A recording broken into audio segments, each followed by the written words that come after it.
അങ്ങനെ ശിഷ്യന്മാരോട് കൂടിയിട്ട് മഹാദേവനെ സ്മരിച്ചും ശിവലിംഗങ്ങളെ അർച്ചന ചെയ്തും യജ്ഞകർമ്മങ്ങളൊക്കെ ചെയ്തിട്ടും പുണ്യസ്ഥലങ്ങളൊക്കെ സന്ദർശിച്ചിട്ട് ഇവിടെ വന്നു. അപ്പോൾ ഇവിടെ ഈ അരുണാദ്രി എന്ന് പേരുള്ള ഈ പർവ്വതത്തിനെ കണ്ടു. അവിടെ ഫലമൂലാദികൾ ഭക്ഷിച്ച് ജീവിക്കുന്ന മഹാത്മാക്കളായിട്ടുള്ള മഹർഷിമാരെയും കണ്ടു. ആദിമമായിട്ടുള്ള ഏതോ കാലത്ത് ഉത്ഭവിച്ചിട്ടുള്ള ഈ ലിംഗത്തിനെ ഞാൻ സ്തുതിച്ചു. ബ്രഹ്മാവ് അർച്ചിച്ചിട്ടുള്ള ഈ ലിംഗം ചെമ്പിൻ്റെ നിറവും ചുവന്നതുമാണ്, മംഗളവുമാണെന്ന് വേദം തന്നെ പറഞ്ഞിട്ടുണ്ട്. താമ്രൻ, അരുണൻ, പരമാത്മൻ, ഇങ്ങനെ 3 നാമങ്ങളാണ്. താമ്രൻ വെച്ചാൽ ചെമ്പിൻ്റെ നിറം. അങ്ങനെയുള്ള ആ ശിവനെ ഞാൻ നമസ്കരിച്ചു. സർവവേദസ്വരൂപനും നിത്യനും അമൃതമൂർത്തിയും കാലനും കരുണ നിറഞ്ഞവനുമായിട്ടുള്ള അദ്ദേഹത്തിനെ ഞാൻ നമസ്കരിച്ചു. ഭക്തരോടും വാത്സല്യം നിറഞ്ഞവൻ, പുണ്യനും പുരാന്തകനുമായിട്ടുള്ള ആ ഭഗവാന്റെ ദർശനം കൊണ്ട് എല്ലാ ധർമ്മങ്ങൾക്കും ഉണ്ടാവണം ഫലം കിട്ടുന്നു. ഈ കർമ്മഭൂമി ഉള്ളപ്പോൾ, അതായത് അരുണാചല പ്രദേശം ഉള്ളപ്പോൾ, തിരുവണ്ണാമല ഉള്ളപ്പോൾ ഈ ഭൂമിയിൽ ജനിച്ചവർക്ക് വേറെ ഒന്നും ആവശ്യമില്ല. ദേവന്മാർ പോലും ഇവിടെ വന്ന് വസിക്കാൻ പ്രാർത്ഥിക്കുന്നു. ഞാൻ ചെയ്ത മറ്റ് തപസ്സുകളുടെ ഫലമായിട്ടാണ് ഞാനിപ്പോൾ അരുണാചലത്തിൽ എത്തിയിട്ടുള്ളത്. ഇങ്ങനെ അത്യത്ഭുതമായിട്ടുള്ള ആ ലിംഗം വേറെ എവിടെയും കാണാൻ പറ്റില്ല. എല്ലാ ഭോഗങ്ങളും തരുന്നതാണ്. കരുണാമൂർത്തിയായിട്ട് അവിടുന്ന് പ്രസാദിക്കണേ, പ്രസാദിക്കണേ, പ്രസാദിക്കണേ, എന്നെ രക്ഷിക്കണേ സംസാരമായിരുന്നു. കാണേണ്ടത് ഞാനെന്ന് കണ്ടിരിക്കണു, എന്നെ കൃതാർത്ഥനാക്കിയാലും എന്ന് പ്രാർത്ഥിച്ചു അത്ര.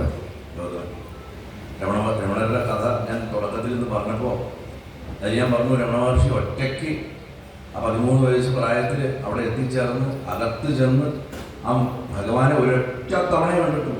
ഒരേ ഒരു തവണയാണ് അരുണാചല ലിംഗത്തിൻ്റെ ദർശനം അദ്ദേഹത്തിനുണ്ടായത്.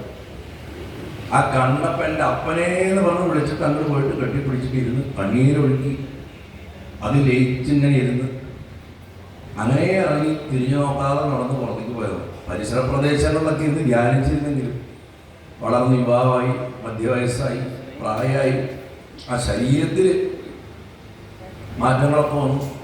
അനവധി വർഷം അദ്ദേഹം ആ പ്രദേശത്ത് ജീവിച്ചു, ലോകപ്രസിദ്ധനായി. അതൊക്കെ ആണെങ്കിലും അന്ന് അദ്ദേഹത്തിന് കിട്ടിയ ആ സാക്ഷാത്കാരം, ആ ഒരു നിമിഷം, ഞാൻ കഴിഞ്ഞ നേരത്തെ പറഞ്ഞ മാതിരി നമ്മളൊക്കെ 1000 തവണ അമ്പലത്തിൽ പോകണം. രമണർക്കും നന്ദനാർക്കൊക്കെ ഒരൊറ്റ തവണയാണ് ഭഗവാനെ കാണാൻ പറ്റുന്നത്, അല്ലേ? നന്ദനാർ 17 വർഷത്തിൻ്റെ മുകളിൽ, 17ഓ 20ഓ വർഷം ചിദംബരം എന്നൊരു ശബ്ദം, ആ നാമം കേട്ടപ്പോൾ തൊട്ടിട്ട് മനസ്സ് അവിടെ പോകണം എന്ന് പഠിച്ചു. രമണർക്ക് അരുണാചലം എന്നൊരു വാക്ക് കേട്ടപ്പോൾ, ഒരു വളക്കച്ചവടക്കാരൻ എന്തോ കച്ചവടത്തിന് വീട്ടിൽ വന്നപ്പോൾ അമ്മയോട് പറഞ്ഞു കേട്ടാണ് ആ വാക്ക് കേട്ടത്. എവിടെയാണെന്ന് പോലും അറിയില്ല, പക്ഷെ അവിടെ പോകണം തോന്നുക. നന്ദനാർ അങ്ങനെ 17 കൊല്ലം, നമ്മളാണെങ്കിൽ ലീവ് എടുത്തിട്ട് മുതലാളിയോട് പറയണം മുങ്ങും. ഇതില്ല, മുതലാളിയുടെ അനുമതിക്ക് വേണ്ടി കാത്തു നിന്ന് എത്രയോ പരീക്ഷണങ്ങളെ അതിജീവിച്ച് അവസാനം ചിദംബരം നഗരത്തിൻ്റെ പുറത്തെത്തി. പിന്നെയും 1 മാസക്കാലം പേടിച്ചിട്ട്, ഞാൻ അവർണനല്ലേ, അകത്ത് കയറാൻ പറ്റില്ലല്ലോ പറഞ്ഞിട്ട് പേടിച്ചിട്ട് വട്ടം ചുറ്റണം. ഭഗവാൻ തന്നെ പൂർണ്ണകുമ്പം ഇത് കൊടുത്ത് സ്വീകരിച്ച് കൊണ്ടുവരാൻ പറഞ്ഞപ്പോൾ കൊണ്ടുവന്നു. എന്നിട്ട് ഗോപുരത്തിൻ്റെ അവിടെ എത്തിയോ പിന്നെയും ചെറുത്ത് സംശയം. അങ്ങനെ സ്വപ്നത്തിൽ കാണാനൊക്കെ വിശ്വസിക്കാൻ പാടുമോ എന്ന് പറഞ്ഞിട്ട് അദ്ദേഹത്തിന് തീ കൂടെ കയറ്റി വിട്ടു. അദ്ദേഹം പുറത്തു വന്നു. ആ ചിദംബരമൂർത്തിയൊക്കെ ഉണ്ട്. ഹര ഹര ഹര ഹര ശങ്കരനെ, ശിവ ശിവ ശിവ ദയാപരനെ എന്ന് പറഞ്ഞിട്ട് പാടി ആ ബിംബത്തിൽ ഏറ്റി വന്നു. ഒരൊറ്റ തവണ, ഒരേ ഒരു ദർശനം. അതേമാതിരിയാണ് രമണ മഹർഷി അരുണാചലനെ കണ്ടു. ഒരേ ഒരു തവണയാണ് ആ സ്ഥൂലത്തിൽ അദ്ദേഹം കണ്ടത്. അങ്ങനെ ഉള്ള ആ അരുണാചലനെ ആദ്യം താൻ ദർശിച്ചത് എങ്ങനെയാണെന്ന് ഗൗതമ മഹർഷി ശ്രീപാർവതിക്ക് പറഞ്ഞു കൊടുക്കുന്നു. ഞാനങ്ങനെ പ്രാർത്ഥിച്ചുകൊണ്ടിരിക്കുന്ന സമയത്ത് ആ അരുണാചലം എന്ന് പറഞ്ഞ പർവ്വതം തന്നെ തൻ്റെ ദിവ്യമായിട്ടുള്ള രൂപത്തിനെ എനിക്ക് കാണിച്ചു തന്നു. കൈ നീട്ടി വിളിച്ചു, എന്നോട് പറഞ്ഞു എൻ്റെ അടുത്തേക്ക് വരൂ എന്ന് പറഞ്ഞ് വിളിച്ചു അത്ര പർവ്വതം. അത് ഭഗവാനായിരുന്നു. അങ്ങയുടെ ഭക്തി കൊണ്ടും സ്തുതി കൊണ്ടും എനിക്ക് സന്തോഷമായി. ഇവിടെ തന്നെ സ്ഥിരമായിട്ട് വസിച്ചോളൂ. തപസ് ചെയ്തിട്ട് എല്ലാവരെയും തപസ്സിൻ്റെ മഹാത്മ്യം ബോധിപ്പിക്കുക, അതാണ് ചെയ്യണം. പണ്ട് കൈലാസത്തിൽ തപസ് ചെയ്തുകൊണ്ടിരുന്ന അങ്ങേ ഞാൻ ഇതായിപ്പോൾ അരുണാചലത്തിലേക്ക് വരുത്തിയിരിക്കുന്നു. ഇതെൻ്റെ ഇഷ്ടമാണ്. സ്വർഗത്തിൽ സപ്തർഷികൾ എന്നെ പൂജിക്കുന്നു. അതേപോലെ തന്നെ ഈ ഭൂമിയിൽ അവിടുന്ന് എന്നെ പൂജിക്കുക. ലോകത്തിൽ സകല ജന്തുക്കളുടെയും ഹിതത്തിന് വേണ്ടിയിട്ട് ആഗമോക്തങ്ങളായിട്ടുള്ള പൂജകൾ എനിക്ക് അർപ്പിക്കുക. സ്വർഗത്തിൽ ഈ ദേവതകൾ ഈ ദിവ്യമായിട്ടുള്ള പൂജ കാണട്ടെ. എന്നെ ഇതുവരെ പൂജിച്ചിട്ടുള്ളവരിൽ ഏറ്റവും മഹാൻ ഗൗതമാ അങ്ങാണ് എന്ന് ഭഗവാന്റെ തന്നെ കയ്യിൽ നിന്ന് സർട്ടിഫിക്കറ്റ് കിട്ടിയ ഭാഗ്യവാൻ. ഒന്നാമത്തെ ദിവസം രണ്ടാമത്തെ ദിവസം ഞാൻ പറഞ്ഞിട്ടുണ്ടായിരുന്നു, നമ്മൾ ഭക്തിയെക്കുറിച്ചൊക്കെ പറയുമ്പോൾ ഞാൻ ഭഗവാന്റെ അല്ലെങ്കിൽ ഇന്ന ദേവതകളെ അല്ലെങ്കിൽ പൊതുവായിട്ട് തന്നെ ഭഗവാന്റെ ഭക്തനാണ് എന്ന് പറയാൻ നമുക്ക് ശരിക്കും യാതൊരു അർത്ഥമില്ല. നമ്മൾ ഭക്തനാണോ അല്ലയോ എന്നുള്ള സർട്ടിഫിക്കറ്റ് തരേണ്ടത്, ആ സാക്ഷ്യപത്രം തരേണ്ടത് ആ ഭഗവാനാണ്. ഗൗതമ മഹർഷി എത്ര ഭാഗ്യം ചെയ്ത ആളാണ് നോക്കൂ. എന്നെ ഇതേവരെ പൂജിച്ചിട്ടുള്ള ഏറ്റവും മഹാൻ അവിടെ നിന്നാണ്. എന്നിട്ട് പറയുക, ഭൂമിയിൽ ശിവാർച്ചനത്തിനെ പ്രകാശിപ്പിക്കുക, പ്രചരിപ്പിക്കുക. അപ്പോൾ ഗൗതമൻ ചോദിച്ചു അത്ര. ഗൗതമൻ പറയാം, അമ്മയോട് ഞാൻ ചോദിച്ചു ഭഗവാന്റെ അടുത്ത്, അടുക്കാൻ വയ്യാത്ത അഗ്നിസ്വരൂപമായിട്ടുള്ള അങ്ങേ എങ്ങനെയാ മനുഷ്യന്റെ രീതിയിൽ പൂജിക്കുക ഭഗവാനെ? അങ്ങയുടെ അടുത്തേക്ക് പോലും വരാൻ പറ്റുന്നില്ല എന്ന് പറഞ്ഞു. അങ്ങേ പ്രാപിക്കാനുള്ള, അങ്ങേ അഭിഗമ്യരാക്കാനുള്ള, അങ്ങയുടെ അടുത്തേക്ക് വരാനുള്ള ഒരു വഴി പറഞ്ഞു തരൂ. അപ്പോൾ ഭഗവാൻ പറഞ്ഞു, ഞാൻ സൂക്ഷ്മമായിട്ടുള്ള ലിംഗങ്ങൾ പ്രകാശിപ്പിക്കാം, ആ ലിംഗങ്ങളിൽ എന്നെ പൂജിച്ചോന്ന്. അരുണാഗ്രീശ്വരൻ എന്ന പേരിൽ 5 ആഭരണങ്ങളോട് കൂടിയിട്ടുള്ള എൻ്റെ സൂക്ഷ്മലിംഗത്തിനെ പൂജിച്ചോളൂ. ഇത്രയും പറഞ്ഞിട്ട് ഭഗവാൻ തൻ്റെ ലിംഗാകൃതിയുള്ള ഒരുവിധ കളങ്കവുമില്ലാത്ത രൂപത്തിനെ കാണിച്ചു. ഞാൻ കൃതാർത്ഥനായി. വീണ്ടും ഭഗവാനെടുത്ത് ചോദിച്ചു, ഭഗവാനെ അങ്ങയുടെ പല പല രൂപങ്ങളുടെ നാമങ്ങൾ ഞാൻ എങ്ങനെ അറിയാം?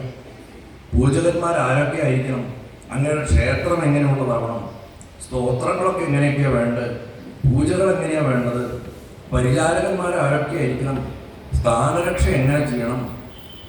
ഈ മാനുഷമായ പൂജ എങ്ങനെ ദിവസം വർദ്ധിക്കും? മനുഷ്യർക്ക് എങ്ങനെയാ ശ്രദ്ധയുണ്ടാവുക? അതിൽ അവസാനത്തെ ചോദ്യം, നമ്മൾ സ്ഥിരം എല്ലാ ദിവസവും പറഞ്ഞ വിഷയം ശ്രദ്ധ. ഇങ്ങനെ അനവധി കാര്യങ്ങൾ ചോദിച്ചു. നോക്കൂ, ഭഗവാനോട് ചോദിച്ചിട്ടാണ് പൂജാക്രമം ചിട്ടപ്പെടുന്നത്.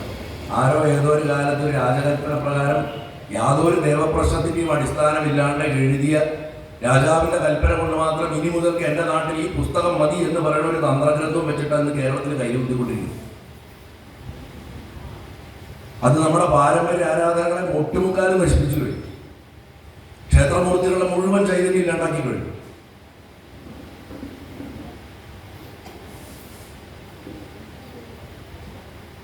അങ്ങനെയുള്ളൊരു സ്ഥലത്ത് ആ മഹാത്മാവ് ചോദിക്കുക, ഇതെങ്ങനെ?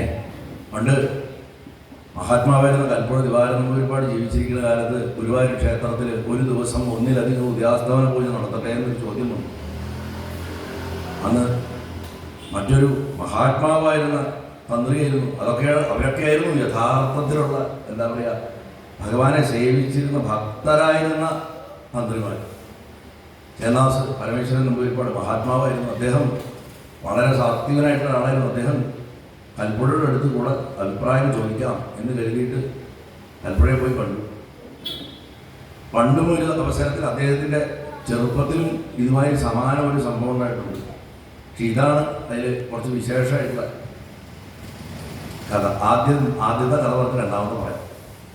50കളിൽ ഗുരുവായൂർ പ്രദേശത്തൊക്കെ കുറേ പുതിയ സമ്പന്നരൊക്കെ ഉണ്ടായി വരുന്ന കാലമാണ്. അങ്ങനെ സമ്പന്നരൊക്കെ ഉണ്ടായി വന്നപ്പോൾ അവർക്കൊരു ആഗ്രഹം, ഗുരുവായൂരപ്പൻ്റെ വിഗ്രഹം വളരെ കേടുപാടുകൾ പറ്റിയിട്ടുള്ളതാണ്.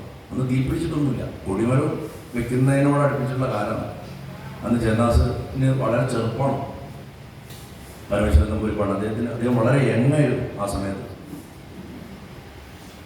അപ്പോൾ ഒരു ചോദ്യം വന്നത്ര, ഗുരുവായൂരപ്പൻ്റെ ഈ വിഗ്രഹം ഒടിഞ്ഞു തുടങ്ങിയതാണ്. കൈകളും ഭഗവാന്റെ പാദങ്ങളുടെ അവിടെയും ഒക്കെ ഒരുപാട് ഒടിവും മറ്റു കാര്യങ്ങളും ഒക്കെ വന്നിട്ടുണ്ട്. അപ്പോൾ അതുകൊണ്ട് ഈ വിഗ്രഹം ഒന്ന് മാറ്റാം എന്ന് തീരുമാനിച്ചു. അങ്ങനെ ആ വിഗ്രഹം മാറ്റാം എന്ന് തീരുമാനിച്ചിട്ട് ഇവർ തന്ത്രിയോട് പോയിട്ട് പറയണം, നമുക്ക് ഗുരുവായൂരപ്പന് പുതിയൊരു വിഗ്രഹം വെച്ചാലോ എന്ന് ചോദിച്ചു. അദ്ദേഹം ഒരു മറുപടി പറയാൻ അദ്ദേഹത്തിന് സാധിച്ചില്ല. അദ്ദേഹം വളരെ സാത്വികനായിട്ടുള്ള ആളാണ്. അപ്പോൾ ഒരു അഭിപ്രായം ചോദിക്കാൻ ആയിട്ടെന്നുള്ള നിലയ്ക്ക് കൽപ്പുഴ എടുത്ത് കൊണ്ടുപോയി. അപ്പോൾ കൽപ്പുഴ ചോദിച്ചു, എന്താ എല്ലാവരും കൂടെ വിശേഷിച്ചതൊക്കെ ആരാ ചോദിച്ചു. അപ്പോൾ തിരുമേനി പറഞ്ഞു, ഒരു ഗുരുവായൂരത്തെ പ്രമാണികളായിട്ടുള്ള ആൾക്കാരാണ്, അവർക്കൊരു ആഗ്രഹമുണ്ട്, നിനക്ക് പോയി മാറ്റണം. എന്ത്? അല്ല, ഗുരുവായൂരപ്പൻ്റെ വിഗ്രഹത്തിൻ്റെ ഇത് ഒന്ന് മാറ്റാൻ വിചാരിക്കുകയാണ്. അപ്പോൾ അവർ ഇവരോട് ചോദിച്ചു, ഓ അങ്ങനെയാണോ ചോദിച്ചു. അപ്പോൾ പറഞ്ഞു, ഈ പ്രമാണിമാർ പറഞ്ഞു ആ ഗുരുവായൂരപ്പൻ്റെ വിഗ്രഹം വളരെയധികം ഡാമേജൊക്കെ വന്നിട്ടുണ്ട്, അതുകൊണ്ട് ഞങ്ങളതൊന്ന് മാറ്റാമെന്ന് വിചാരിക്കുന്നു. അതെയോ, എപ്പോഴത്തേക്കാണ് മാറ്റാം പദ്ധതി? അടുത്ത ഉത്സവത്തിന് മുമ്പ് മാറ്റണമെന്നാണ് വിചാരിക്കുന്നത്. പലപ്പോഴൊന്നും ആലോചിച്ചിട്ട് പറഞ്ഞു, എന്നാൽ ഉത്സവം വേണ്ടി വരില്ല എന്ന് മാത്രം പറഞ്ഞിട്ട് അദ്ദേഹം ഉറങ്ങാൻ പോയി. ഞാൻ പറയണത് മനസ്സിലായി. എന്നാൽ ഉത്സവം വേണ്ടി വരില്ല എന്ന്. അത് കഴിഞ്ഞിട്ട് വർഷങ്ങൾക്ക് ശേഷം 80കളിൽ ഒരു ദേവസ്വം കമ്മിറ്റി ആൾക്കാർക്ക് ഉദയാസ്തമനത്തിനോട് ഇങ്ങനെ ബുക്കിംഗ് ഇങ്ങനെ കൂടിക്കൊണ്ടിരിക്കുക. ഒരു ദിവസം ഒരാൾക്ക് മാത്രം കൊടുത്തിട്ടൊന്നും നടക്കില്ല, ഒരു 3 എണ്ണമെങ്കിലും ആക്കണം എന്ന് പറഞ്ഞ് ഒരു പ്ലാൻ വന്നു. അപ്പോൾ അന്നും തന്ത്രി അദ്ദേഹമാണ്, അദ്ദേഹത്തിന് കുറെ കൂടെ പ്രായമായി. അന്നും ഇതേമാതിരി കൽപ്പുഴ എടുത്തു. അവിടെയാണ് ഈ കഥയിൽ പറഞ്ഞ കാര്യത്തിൻ്റെ ബന്ധം വേണം. കൽപ്പുഴ എടുത്ത് ചോദിച്ചു, ഒരു ദിവസം 3 ഉദയാസ്തമനം ആക്കണമെന്ന് ഇങ്ങനെ ഒരു പ്രഷറുണ്ട്, എന്താ ചെയ്യേണ്ടതെന്ന് ചോദിച്ചപ്പോൾ അദ്ദേഹം പറഞ്ഞത്രേ, സാധാരണ അമ്പലങ്ങളിൽ പൂജാവിധികൾ ചിട്ടപ്പെടുത്തുന്നത് മനുഷ്യനാണെന്ന് പറയാം. ഗുരുവായൂർ ക്ഷേത്രത്തിലെ പൂജാവിധികൾ ചിട്ടപ്പെടുത്തിയിട്ടുള്ളത് സാക്ഷാൽ ഗുരുവായൂരപ്പനാണ്. അത് മാറ്റാൻ മനുഷ്യരായിട്ട് നമുക്ക് അധികാരമില്ലാവും. അതിനൊക്കെ കാറ്റിപ്പറത്തി കുറച്ച് കൊല്ലം മുമ്പ് ഒരു ദിവസം 5 പൂജയാക്കി. എന്നിട്ട് ഗുരുവായൂരപ്പന് ഒരു നേദ്യം കൊടുക്കും, ഒരു പൂജയുടെ നേദ്യം. അതും കഴിഞ്ഞ് ആകെ ഏകാദശിക്കുള്ള ഉദയാസ്തമന പൂജ മാത്രമാണ് ആചരണത്തിൽപ്പെട്ടിട്ടുള്ളത്. ബാക്കിയൊക്കെ ഭക്തർക്ക് വേണ്ടിയിട്ട് ഉണ്ടാക്കി കൊടുത്തിട്ടുള്ളതാണ്.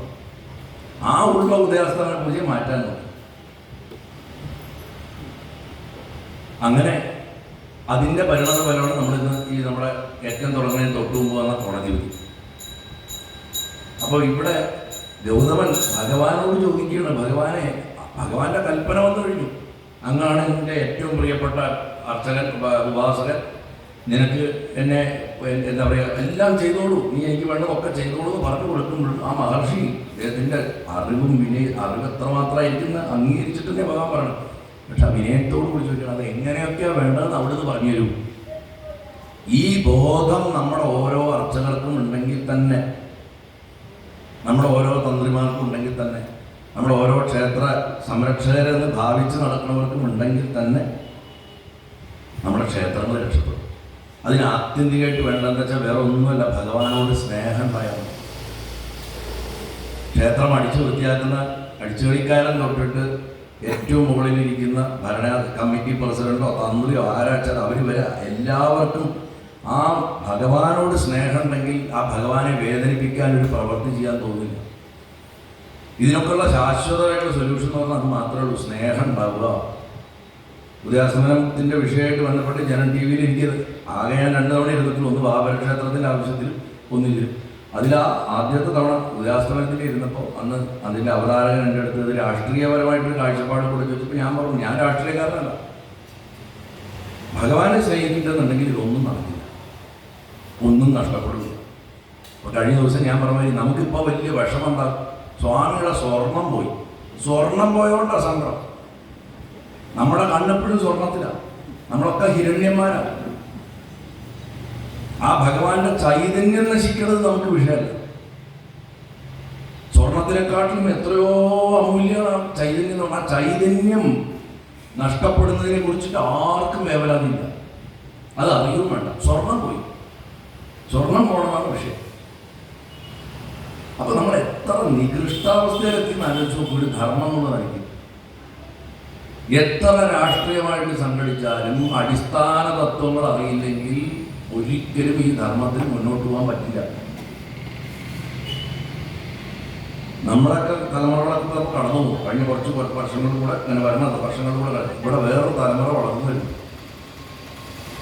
വെറുതെ നമ്മൾ പറയും സംഭവം സനാതനധർമ്മം ഒരിക്കലും നശിക്കില്ല, അതാത് കാലത്തൊക്കെ ഭഗവാൻ സംഭവാമി യുഗേ എന്നൊക്കെ പറഞ്ഞ് നമ്മൾ വീട്ടിൽ നമ്മുടെ കുടുംബം നമ്മുടെ കാര്യം മാത്രം നോക്കി എന്തിനാ ഇപ്പോൾ വെറുതെ മറ്റുള്ളവരെയൊക്കെ ഉപദേശിച്ചിട്ട് നേരാക്കാൻ പോകുന്നത് എന്ന് പറഞ്ഞിരിക്കും. അതിനൊക്കെ കാരണം എന്താ വെച്ചാൽ ഉള്ളിൻ്റെ ഉള്ളിൽ ഭഗവാനോട് സ്നേഹമില്ല. അതങ്ങനെ മനസ്സിലാക്കുക, അംഗീകരിക്കുക. ഭഗവാനെ സ്നേഹിക്കുന്നുണ്ടെങ്കിൽ ഈ അവസ്ഥയിലെത്തില്ല. അറിവ് വരട്ടുവാദമാവില്ല. അറിവുള്ളവർക്ക് പ്രശ്നം അത് വരട്ടുവാദമാവുന്നു, അറിവില്ലാത്ത ആൾക്കാർക്ക് സ്വാർത്ഥതയുമാണ്. ഇതാണ് സംഭവിച്ചത്. അപ്പോൾ ഗൗതമ മഹർഷി ഇങ്ങനെ ചോദിക്കുന്ന കാണുമ്പോൾ നമുക്ക് മനസ്സ് നിറയുന്നത് എങ്ങനെയാണ് ഇങ്ങനെ ചോദിക്കുന്നത് ഭഗവാൻ്റെ അടുത്ത്. അപ്പോൾ ഭഗവാൻ ആ സമയത്ത് വിശ്വകർമാവിനെ അവിടെ മനസ്സുകൊണ്ട് സങ്കല്പിച്ച് വരുത്തിയിട്ട് അരുണം എന്ന പേരോട് കൂടിയിട്ട് ഒരു ദിവ്യ നഗരം നിർമ്മിക്കാൻ പറഞ്ഞു. എനിക്കതിൻ്റെ നടുക്കൊരു മഹാമന്ദിരം നിർമ്മിക്കണം. എൻ്റെ പൂജയുടെ ഭാഗമായിട്ട് എനിക്ക് നിർബന്ധമായിട്ടും പൗര്യത്രികം വേണം. പൗര്യത്രികം എന്ന് പറഞ്ഞാൽ നൃത്തം, ഗീതം, വാദ്യം. നമ്മൾ കഥകളിയൊക്കെ പറയുമ്പോൾ പൗര്യത്രികം എന്ന് പറയും. കഥകളിയിലൊക്കെ ഉണ്ട് നൃത്തം, ഗീതം, വാദ്യം, കൃഷ്ണാട്ടത്തിൽ. അപ്പോൾ നൃത്തഗീത വാദ്യങ്ങൾ എനിക്ക് കമ്പൽസറി ആയിട്ട് വേണം. എൻ്റെ പൂജയ്ക്ക് എനിക്കതൊക്കെ കാണണം. അതിനുശേഷം തൻ്റെ നാമങ്ങളുടെ ഭേദങ്ങൾ, അർച്ചനയുടെ ക്രമം, ഇതൊക്കെ ഭഗവാൻ തന്നെ ഉപദേശിച്ചു കൊടുത്തു. അതിനു വേണ്ടിയിട്ട് ഭഗവാന്റെ പൂജ ചെയ്യാനുള്ള പരിചാരകാദികളെയൊക്കെ ഭഗവാൻ തന്നെ നിയമിച്ചു. എന്നിട്ട് ഗൗതമ മഹർഷിയോട് പറഞ്ഞു, എല്ലാ ദിവസവും ഓരോ അർച്ചനയെങ്കിലും അന്ന് ചെയ്യണം. എൻ്റെ ഉത്തരഭാഗത്ത്, എൻ്റെ വടക്ക് വശത്ത് ശക്തിയെ പൂജിക്കണം. ഞാൻ പ്രിയയുമായിട്ട് ദേവിയുമായിട്ട് വേർപെടാത്തവനാണ്. അതുകൊണ്ട് വേണം അഭയമുദ്ര, മാന, മഴു ഇത് ധരിച്ചിട്ട് വേണം എന്നെ, ഭാവത്തിൽ വേണം എന്നെ പൂജിക്കാൻ. ഉമയുടെയും സ്കന്ദന്റെയും സ്വാമിയായിട്ടുള്ള എന്നെ വിശേഷ ഇന്ന ദ്രവ്യങ്ങൾ കൊണ്ട് പൂജിക്കണം. അതേപോലെ തന്നെ സുന്ദരേശ്വരിയായിട്ടുള്ള ദേവിയെ, ആ ദേവിയുടെ ഉത്സവകാലങ്ങളൊക്കെ പൂജിക്കണം. സർവാഭരണ ഭൂഷിതയായിട്ടുള്ള ശൃംഗാരരസം വർദ്ധിപ്പിക്കുന്നവളായിട്ട് കണ്ട് പൂജിക്കണം. ഏറ്റവും എല്ലാറ്റിനും മുന്നേ ഐശ്വര്യം പ്രദാനം ചെയ്യുന്ന ബാലഗണപതിയെ പൂജിക്കണം. ദേവിയെ എൻ്റെ സമീപത്ത് സങ്കല്പിച്ച് പൂജിക്കണം. അമൃതേശ്വരനെ, അതായത് മൃത്യുഞ്ജയമൂർത്തിയെ വിശേഷമായിട്ട് പൂജിക്കണം. ഭൂവിനായകൻ എന്ന് പറഞ്ഞ ശക്തിയുണ്ട് അവിടെ, ആ ശക്തിയെ പൂജിക്കണം. ദ്വാരപാലകന്മാരായിട്ടുള്ള നന്ദി, മഹാകാലൻ, എൻ്റെ ഭക്തന്മാർ, ഇവരെയൊക്കെ പൂജിക്കണം. തെക്കുവശത്ത് വിഘ്നേശ്വരൻ, ശാസ്താവ്, ഇവരോടൊക്കെ കൂടി ഇരിക്കുന്ന മാതൃക്കളെ പൂജിക്കണം. തെക്ക് പടിഞ്ഞാറെ കോണിൽ വിനായകനെ, അതായത് ഈശാന കോണിൽ കന്നിമൂലയിൽ അവിടെ ഇരിക്കുന്ന ഗണപതിയെ പൂജിക്കണം. അതേമാതിരി ഈശാന കോണിൽ വടക്ക് കിഴക്കേ മൂലയിൽ ശക്തി ധരിച്ചു നിൽക്കുന്ന മുരുകനെ പൂജിക്കണം. അതിനുശേഷം മനോഹരങ്ങളായിട്ടുള്ള ലിംഗങ്ങളെയൊക്കെ പൂജിക്കണം. എൻ്റെ ക്ഷേത്രത്തെ തന്നെ പൂജിക്കണം. പടിഞ്ഞാറ് വശത്ത് ദക്ഷിണാമൂർത്തി, അല്ല തെക്ക് വശത്ത് ദക്ഷിണാമൂർത്തി, പടിഞ്ഞാറ് വശത്ത് വിഷ്ണു, അഗ്നി, വടക്ക് വശത്ത് ബ്രഹ്മാവ്, ഭൂമി, ഇതിനെയൊക്കെ പൂജിക്കണം. ആ വശത്ത് തന്നെ വേണം ദേവിയുടെ ക്ഷേത്രം പണിയാൻ. ക്ഷേത്രപാലി പൂജിക്കണം. എല്ലാ മാസത്തിലും പല വിധത്തിലുള്ള ഉത്സവങ്ങൾ നടത്തണം.